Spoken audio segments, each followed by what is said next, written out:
So we're next going to add a concealer to Sherry. That's going to help to smooth out her complexion. I'm using my concealer as well as a concealer brush. So what a concealer brush will do is they're primarily made out of a synthetic fiber, and this isn't going to cling on or soak up any of the makeup. So a synthetic fiber brush is going to be the best.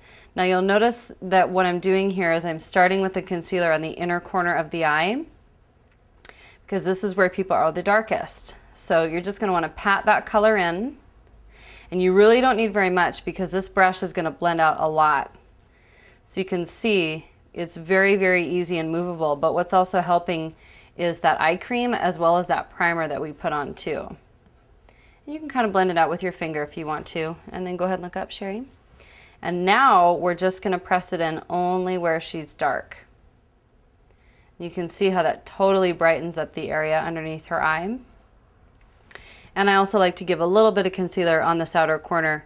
Everyone tends to get a little red out here, and this makes a really big difference, but not a lot of product.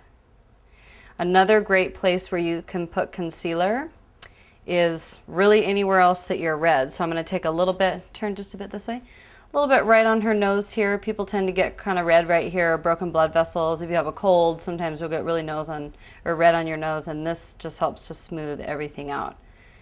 So you just want to blend this out. Now if you're using a liquid foundation, you'd want to do that first, concealer right over the top, and you'll end up not having to conceal nearly as much because your foundation covers, you know, quite a bit on its own.